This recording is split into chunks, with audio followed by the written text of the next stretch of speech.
भोजशाला एक मंदिर परिसर है जिसे 11वीं शताब्दी में राजा भोज ने बनाया।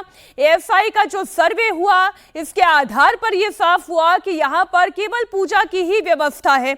हमारे सहयोगी अनुराग अमिताभ और अतुल भाटिया दोनों हमारे साथ जुड़े हुए हैं। लगातार मुस्लिम पक्ष ये कहता रहा कि ये 13वीं शताब्दी में कमाल मौला मस्जिद थी और उसके बाद से यहाँ पर नमाज पढ़ी जाती रही है और एक व्यवस्था भी बनाई गई जिसके अंतर्गत ये तय किया गया कि यहाँ पर बसंत पंचमी की पूजा भी होगी तो यहाँ पर नमाज भी अदा की जाएगी।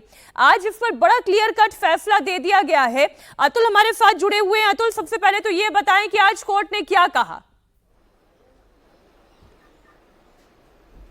देखिए मीनाक्षी, पॉइंट टू पॉइंट जो आज हाईकोर्ट ने कहा वो मैं आपको पढ़ के बताता हूं। सबसे पहले जो फाइनल ऑर्डर कोर्ट ने कहा कि भोजशाला परिसर एक मंदिर है, कोर्ट ने भोजशाला को मंदिर करार दिया। ये हाईकोर्ट का बड़ा फैसला था और इसमें क्योंकि मुस्लिम पक्ष अब कह ही चुका है कि वो सुप्रीम कोर्ट आएगा, तो मैं इस समय सुप्रीम कोर्ट में मौजूद हूं, तो मुस्लिम पक्ष जो है वो सुप्रीम कोर्ट में अपील करेगा। लेकिन अगर आप इस ऑर्डर को देखें तो जिस तरीके से अयोध्या में राम मंदिर का जो ऑर्डर सुप्रीम कोर्ट से आया था, ठीक उसी तरीके का ऑर्डर इसे मानना चाहिए, क्योंकि भोजशाला मंदिर जो है वो हाईकोर्ट ने इसको माना है। और इसके अलावा जो मुस्लिम लोग नमाज पढ़ने की बात कर रहे थे उनको यह कहा है कि वो अल्टरनेट जगह की डिमांड कर सकते हैं। तो अब क्योंकि यह फैसला आ चुका है, मंदिर इसको माना गया है। और जो विष्णु शंकर जैन जो लगातार इस पूरे मामले पर अपनी दलीलें दे रहे थे, उन्होंने कल बताया था कि वो इंदौर जा रहे हैं हाईकोर्ट और वहां पर वो पूरे खुद प्रेजेंट होंगे, तो वहां पर भी उन्होंने यह कहा है कि पूरा जो मंदिर है ये हाईकोर्ट ने उसको माना है। कोर्ट ने भोजशाला को राजा भोज का मंदिर माना है, कोर्ट ने हमें पूजा करने का अधिकार दिया है, यह विष्णु शंकर जैन ने कहा। और मुस्लिम पक्ष को अलग जमीन की मांग कर सकता है, अल्टरनेट लैंड के लिए वो सरकार से मांग कर सकता है। तो बड़ा फैसला है, सुप्रीम कोर्ट में निश्चित रूप से मुस्लिम पक्ष आएगा। लेकिन आज का फैसला, क्योंकि एएसआई ने जिस तरीके से पूरा वहां पे कई दिनों तक वहां पे सर्वे किया था, उसके बाद रिपोर्ट पूरी सौंपी थी, उस रिपोर्ट का खुलासा क्योंकि सुप्रीम कोर्ट में ये मामला पहुंचा था और बाद में हाईकोर्ट के अंदर इस पूरे मामले पर सुनवाई हुई। अतुल, उन तस्वीरों को देखने के बाद अनुराग मेरे सहयोगी जुड़े हुए हैं। अनुराग, देखिए एएसआई का सर्वे होना, तथ्यों को सामने रखना, पुरातत्व विशेषज्ञ क्या कहते हैं उसको एक आधार बनाकर कोर्ट में दलीलें रखी गई, लेकिन कुछ बातें तो आंखों से एकदम सामने और स्पष्ट दिखाई देती हैं। चाहे वहां की शिलाएं हो, वहां के खंबे हो, वहां की छत हो, सब पर हिंदू देवी देवताओं के चिन्ह और जो हिंदू धर्मों के प्रतीक है वो दिखाई देते हैं। कोई शंका तो थी ही नहीं हिंदू पक्ष को कि ये मंदिर है या मस्जिद है। देखिए, हाईकोर्ट ने जो निर्णय दिया है, एएसआई की 98 दिनों तक जो पुरातात्विक सर्वेक्षण चला, चाहे वो कार्बन डेटिंग हो या तमाम तरीके से जो सर्वेक्षण किया गया, 2024 में ये सर्वेक्षण 98 दिनों तक चला, जिसके लिहाज उसको सही मानते हुए हाईकोर्ट ने ऑर्डर दिया है। उसमें स्पष्ट तौर पर कई जगह ये लिखा हुआ था कि जो यहाँ पर जिन पत्थरों के ऊपर मस्जिद बनाई गई है, दरअसल वो परमारकालीन मंदिरों के स्तंभ, पिलर्स और पिलास्टर्स जिसे कहते हैं, जो कोड होते हैं चौकोर, वो जो है वो हिंदू कालीन मंदिरों से बनाए गए थे। कई जगह साफ तौर पर आर्कियोलॉजिकल सर्वे ऑफ इंडिया ने लिखा है कि जो शिलालेख लिखे हैं उसमें ओम सरस्वत्याय नमः, ओम गणेशाय नमः, ये साफ तौर पर अंकित था। इसके अलावा जो सबसे महत्वपूर्ण बात जो एएसआई ने अपनी फाइंडिंग्स में दी थी, उन फाइंडिंग्स में मेरे पास वो फाइंडिंग्स भी है, उन फाइंडिंग्स में साफ तौर पर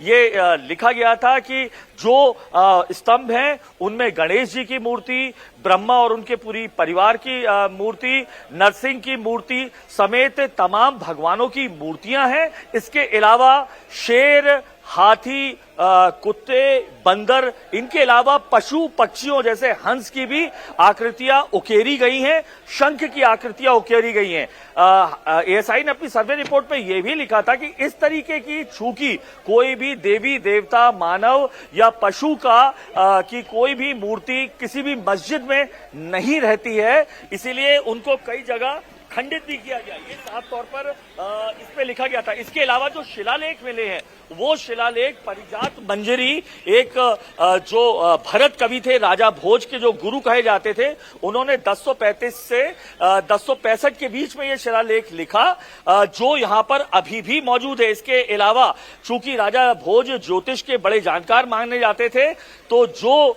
बड़े बड़े जो काल सर्प योग के जो यंत्र हैं वो यहां पर स्थापित थे। तो तमाम ऐसी जो चीजें थी जिनको आधार बनाकर हिंदू जो है वो कहते आए थे कि ये आस्था का केंद्र प्रसिद्ध है। 1034 में राजा भोज ने, जो मां सरस्वती के बहुत बड़े अनन्य भक्त थे, संस्कृत विश्वविद्यालय की स्थापना यहां पर की थी, जहां देश विदेश से लोग न केवल संस्कृत की ज्ञान, विज्ञान, भूगोल, राजनीति समेत तमाम अध्ययन करने आते थे। मैं आपको बताऊं, कालिदास हो, भवभूति हो, माघ हो, तमाम बड़े बड़े कवियों ने इस संस्कृत महाविद्यालय यूनिवर्सिटी में अध्ययन किया और नालंदा और तक्षशिला के बराबर ये मानी जाती रही। यहाँ पर सरस्वती जो बात आप कंठाभरण कह इसको नाम रहे दिया था, हैं, सरस्वती का जो कंठ था, वाग्देवी उस की हिसाब मूर्ति से थी। तो ये ज्ञान का इतना बड़ा केंद्र रहा है, जहां इतने बड़े बड़े कवि आकर शिक्षित होकर अपनी अपनी रचनाओं को अंकित करते आए हैं, जिनकी शिलाएं आप कह रहे हैं कि हिंदू प्रतीक चिन्हों से जुड़ी हुई हैं, जहां पर एएसआई की सर्वे रिपोर्ट ये कह रही है कि ये हिंदू मंदिर परिसर ही था, उस पर आज हाई कोर्ट ने अपनी मुहर लगा दी है। मुस्लिम पक्ष लगातार लंबे समय से ये कहता रहा कि ये कमाल मौला मस्जिद है, यहाँ पर नमाज की जगह है, यहाँ पर नमाज होती आई है। हकीकत ये है कि ये हिंदू मंदिर ही थे, हिंदू मंदिर ही था और यहाँ पर पूजा पाठ होता था।